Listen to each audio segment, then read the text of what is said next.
People of Reddit, when driving at night, what is the scariest, most unexplainable thing you've ever seen? Scariest only because it nearly killed me. Driving back from a late high school football game that I was covering, I was going through a very remote section of highway in farmland.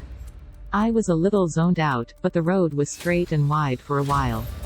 I was going along at a good clip when I was vaguely aware that there was suddenly something in my way, but it was almost just a sense of it, not anything I could really see.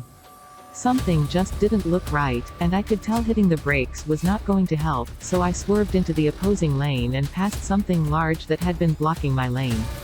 I still didn't know what it was, but it was large. I got turned around and went back slowly to see what the hell I had barely missed. When I got close enough to see better in my headlights, there they were, two very large, completely black cows. They were big enough that my hatchback would have been totally crushed if I'd hit them, and it could have easily been a fatal accident, for me and the cows. I called the local police and they sent a car out while I waited to make sure no one else hit them, even though the cows wandered off the road a ways and I hadn't seen another car for quite a while. When they got there, they knew who the cows belonged to and called the guy up all pissed off because this apparently happened more frequently than they liked. This happened to me. I was driving home around 3 a.m. and saw a spot in the road darker than the rest but couldn't see anything. Slowed down to about 30 miles per hour and all of a sudden I saw huge eyes and slammed my brakes. Smell rubber, see smoke, bumped the cow. The cow fell over, shot itself, and rolled around in the shot before getting up and running away. An entire herd of cattle was in the road. They all took off running after it, about 20 of them. Shot was all over the front of my car and even flew over my car and was on the back of my car. I had to call and report it because of the damage to my car, about $1,000. My dad and I drove down that road the next day and the cows were back in the owner's pasture.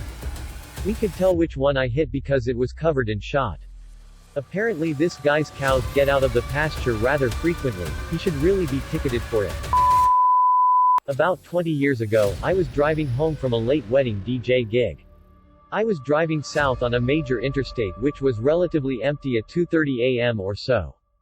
At one point, in the narrows, the retaining walls on each side get very high as the highway snakes underneath overpasses. Out of nowhere, a young woman jumped down from the retaining wall onto the highway and directly in front of my car. I hit the brakes hard, came to a complete stop, and nearly slammed into her. She looked up, ran to my passenger door and got in looking terrified. She looked between 16 and 20 years old, long blonde hair, and her clothes looked a little dirty. Not homeless dirty, but like she'd fallen down a few times. I just need to call my mom, she said. I tried to calm her down and began moving back down the highway, and behind me about 50 feet, I see another figure jump down onto the highway out of my rear view window. I didn't mention this to her and she didn't look back or see the other person. I sped up and went about 4 or 5 exits south. She kept saying over and over, I just need to call my mom. This was before most people had cell phones, so I told her I would take her to one of the 24-hour grocery stores and she could call her mom. I asked her if she needed money for a pay phone, what was wrong, etc. She said nothing other than, I just need to call my mom. I pulled up to the grocery store and stopped. She got out quickly, but not running, then ducked into the grocery. She didn't say a word to me or look back.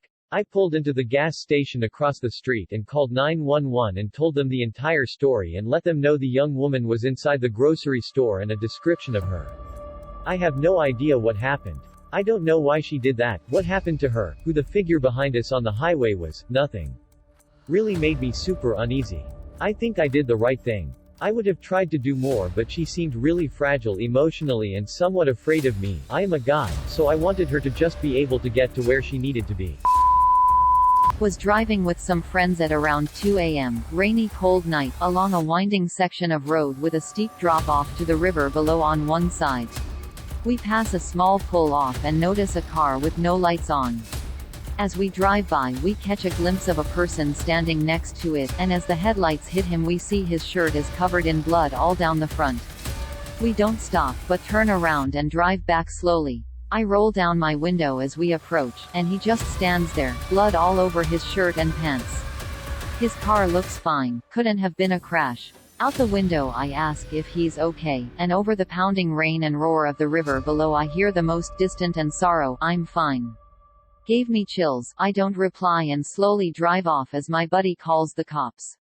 About half an hour later we drive by again and there is an ambulance and a couple cruisers. Turns out the guy slit his wrists and was going to jump off into the river, cold, rainy and pitch black. Scary where your mind can take you. At least he was alive. Parents went to drop my sister off at the airport at around 5 a.m. so it was dark out still. I see cars swerving and trying to avoid something. All of a sudden I see a ducking leg flying. A leg. Not attached to a human. It's honestly the sickest thing I've ever seen. All I could say was that a ducking foot? We get to the airport and I see a state trooper. I tell Dad to pull over so I can tell him what I saw. This man was nonchalant about it. Meanwhile, I'm freaking out inside. I don't think he believes me. As we're heading back I see a couple of cop cars pulled over where I saw the leg. I keep checking the news and trying to find information online. Turns out it was a homeless lady that was walking on the highway. It was a hit and run. Her body parts were found in different places. The article was 2 paragraphs long. That's it. No more information. But I swear, I saw a suitcase with a foot too. I can't remember too well but to this day it still bothers me. There's a public park near my house, which gets pretty dark at night. I was driving home tired and exhausted after midnight when I realized that someone had dragged all the garbage cans and other large items out into the middle of the road to form a barricade of sorts. I'm not sure if it was just a lame prank or if someone was waiting for a car to stop so that they could rob the person. I didn't bother to find out. There was just enough room for my small car to slip through. It's happened twice in the past few weeks, so I'm going to assume it's just some teenagers being jerks. Edit, I never knew so many teenagers were such a-holes. Call the police. Since it happened a couple times, then something is up. You should definitely report this to the police. That's not a prank. And on the off chance it is a prank, it's not a harmless one. That shot is hazardous. A big cougar running next to my car then for no reason decided to commit suicide and run under the side. I wasn't sure if it ducked my car up and was terrified to get out and check. Eventually my 18-year-old brain decided I should check. It was dead, but looking back that was really dumb of me. Many animals tend to get so emaciated and desperate for food they may as well see red and would attack anything that moves, without logic. True desperation and the final survival mechanism. This story is one where I was the one that, unintentionally, scared somebody. I was driving home from a friend's late one evening, probably around 3 a.m. The town I live in and grew up in has a reputation for being a racist area thanks to a few high-profile incidents and a reasonable amount of racist idiots living/having lived here in the past. As I approached the town, I was going round a roundabout when a car joins, ignoring my right-of-way and cuts me off a bit. It was a short bit of driving but I'm reasonably good at not letting that get to me. What was mildly irritating though was given how keen the driver was to get out onto the roundabout in front of me. He then drove about 5 miles per hour below the speed limit on the way into the town, and like I said, it's late and I just want to get to bed. About a mile later we reach the main street of the town, which has many turn-offs, and I'm still sat behind them. They pick one of the quieter turn-offs, which is the one I usually use to get home. At the end of that street they can go left or right and still end up at the other end of the housing estate. They choose right, which is where I need to go. Then they have a few turn-offs in both directions before hitting another main road. They choose the quietest turn-off, I presume thinking I'm following them and wanting to see if I actually am or if I'm just making my way into the main road. Unfortunately for them, they've turned onto my road. They're crawling along it at this point, obviously slightly worried. The driver probably thinks I'm still past about being cut off and I'm following him for some sort of revenge. So they decide to pull in and let me pass. They indicate and pull across a driveway which just happened to be mine. I had to pull alongside them and open my passenger side window. The driver opens his and there's 2 to 3 black teenagers in the car, all looking slightly terrified by the pretty big skinhead, not by choice, white guy who has been following them and now pulled up alongside them in the middle of a quiet estate in an area known for being racist. The look of relief on his face when I said sorry mate, that's my driveway you're blocking there was pretty hilarious. Poor kid was scared shitless, but somehow in trying to get rid of me made a series of road choices that convinced him he was about to be murdered. Car in front of you before they turn. Please don't go right. Please don't go right. You. Please don't go right. This woman was on the side of the road and asked me to come look at her car, which was parked in a large turn-off. I asked what was wrong and she just kept saying to come look. I apologized and drove away and she just stood there while I drove away. More weird than scary, but it was night in the country and I was alone. Edit, I offered to call someone for her but she said no. One night at around midnight a year ago, a man pulled into my driveway in an SUV. My driveway is quite large and loops around, and he parked with his headlights set to bright and pointed toward my front door. My front door was open with just a lock screen door between us. Since it was close to midnight and he parked so strangely, I grabbed one of my handguns before heading to the door to double check that it was locked. I considered closing the actual door, but if they were there to rob me, they already knew I was home. Plus, they could just be in need of assistance. I set my handgun next to the front door close enough that I could grab it in under a second and out of view from the outside. A man stepped out of the SUV, which caused the interior lights of the car to turn on, and through the brights I could just barely see that he wasn't alone. The man approached my front door and greeted me. I asked why he was in front of my home, and he said he was looking for a friend's house. I advised that he wasn't at the right place, and that he should continue on down the road to find the residential area he was probably looking for. He said he came from that direction, and reiterated that he was looking for a friend's house. He had a smartphone in his hand, so I suggested that he use it to call his friend for directions. He gave me an excuse about how his friend wouldn't pick up. So I suggested he type his friend's address into Google Maps and follow the directions to get there. He said he tried that, but he couldn't get it to work. He asked me to come outside of my house, at midnight, to help him type an address into Google Maps. I obviously refused. I said, "Look, bud, it's almost midnight, I don't know you, and you're insistent that I unlock my door and come outside to help you with something a toddler could do." He responded, "Hey, man. Don't call the police. I'm a military vet, and I just need some help. So can you please come outside and help me?" Now, I feel I should state here that up to this point, the police had not been mentioned at all. So obviously, telling me not to call the police made me want to call the police. I put one hand on my gun before informing him that I would be calling the police, and that he should leave before that happens. He started to protest, but I pulled out the gun and used the side of the barrel to close my actual door. I just wanted to show him that I was armed, but I didn't want to escalate things further by pointing a gun at him. He fled while I called the cops, but nothing ever came of it. Then 6 months ago, my neighbor ran into a similar situation, SUV, multiple men, only he was asleep when they showed up. A man rang his doorbell close to midnight. He got up, and opened his front door without really looking to see who was there. As soon as he did, a man that had been standing to the side of the door out of sight, pointed a shotgun to his head and walked him back into his own house. He sat there for hours with a shotgun pointed at his head while multiple men robbed him. They didn't shoot him, but they did clean him out. He lost everything: jewelry, cash, credit cards, guns, TVs, computers, you name it. They even made him give his PIN number, and drove to go test it while he was still being held at gunpoint. I don't know for sure that they were the same people, but if you wanted to get someone into position to pull that same maneuver at my house knowing that the homeowner was watching, blinding them with the brights of an SUV would be a damn good way to do it. While working one night, was called to attend a head-on car accident with 3 people killed. The driver of one vehicle wasn't wearing a seatbelt and the force of the impact had embedded his steering wheel in his forehead. His best mate was in the seat next to him and was conscious and making the most horrific shrieks. We'll never forget that image or that sound.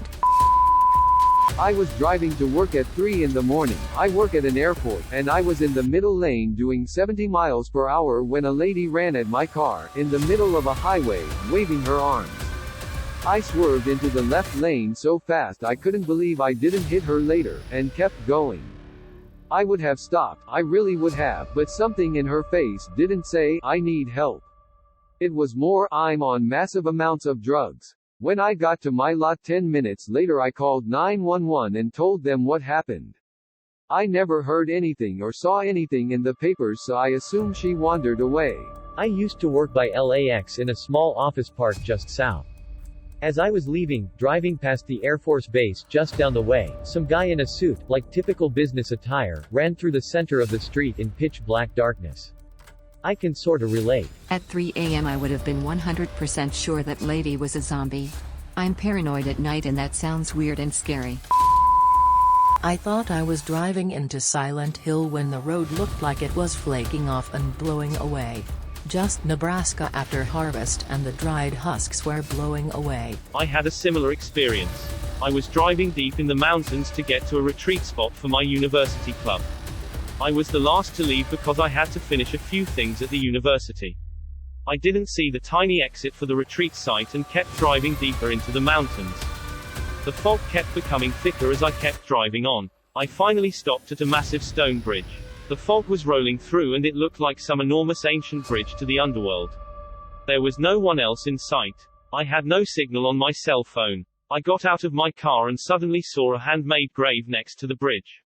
I'm talking about a makeshift wooden cross and different colored dirt where the grave was. I got freaked out and got into my car. When I tried driving, my tire slid for a few seconds on some gravel. In my panic state, I thought some demon got a hold of my car and was keeping me there. I finally drove off and got to the retreat site safely, but that place was just eerie. Driving around 1 a.m. through a dirt road, a naked dude was walking by with only shoes on him. Drove by a house burning down with the family crying outside. The fire trucks/ambulance arrived right as I passed. I mean, at least you saw the family outside. The alternative would be much more tragic. I was driving in Maine and there was a moose just hanging out on the highway. I just remember screaming and driving in the breakdown lane. I never realized how big a moose was. I also don't know why it was calmly standing there. Edit for answers below. Breakdown lane. Shoulder or where you go on the right side when your car breaks down. Why was I wondering why it was just standing there? Deer just freeze or run into the side of your car when you had no idea you were there. This moose was like just calmly hanging out in the left, partially right lane at about 10 p.m. Why did I scream? You'd scream too. It's the biggest animal I'd ever seen and I was driving a two-door Saab. It was more like a "what the duck are you doing in the middle of the road?" Arg God, duck that moose. Because they are one of the dumbest, most stubborn animals you'll ever come across. Moose at night are deadly. They are the color of shadows and hang out in areas that don't have street lights. Also, they are tall enough that when you hit one it lands on your hood and slides back to peel the greenhouse off your car, turning it into a convertible and decapitating anyone who doesn't manage to duck below the dashboard. I don't speed on rural roads at night during the spring or fall. Source: Native Mayhaner. I had something creepy happen to me a few months ago. I was driving home after seeing a play with a friend of mine, so it was probably around 11:30 p.m. 12 a.m. Also, I live in rural America, so there weren't any street lamps or houses for the majority of the drive. I was driving over this bridge and saw a car sitting on the side of the road turned on. I wasn't really concerned about it because it's a common spot for cars to pull off, even if it was kind of late. As I passed the car, I looked in my rear-view mirror and saw that they had pulled out behind me. Again, I didn't really think anything of it. Until they began to tailgate me hard. While that behavior isn't unheard of, it tends to be rare since the road is curvy and a hot spot for deer. I kept driving for a bit with this car right up on me, which caused me to feel frustrated, confused, and strangely paranoid. Then, the car's headlights went out abruptly while I was nearing the end of a stretch of road surrounded completely by forest. This made me freak the duck out because it was still super close behind me. Then, the car sped up and went around me, but almost immediately slowed down to a standstill in front of me. At this point I was so afraid, so I sped up, went around the car, and drove way too fast to get home and then sprinted inside and locked the door. I didn't notice the car around my house, but I still feel worrisome about the entire ordeal and wish I knew why someone would drive like that. Strangely paranoid. Why strangely? That's a completely legit reason to be paranoid. Goddamn, it sounds scary. Chances are it was just someone, or a group of people, looking to mess with someone and spook him out, but still. Two possibilities come to mind. One is that they were trying to get into an accident so that they could claim insurance. The other is that they were trying to get you into an accident so you would be forced to get out of your car and they would mug or carjack you. I had a similar creepy thing happen where someone told me that I had something wrong with my tire and pointed to the conveniently located gas station that was right there. When I turned in they followed me, which freaked me out, so I got on the phone and motioned for them to go and didn't get out until they left.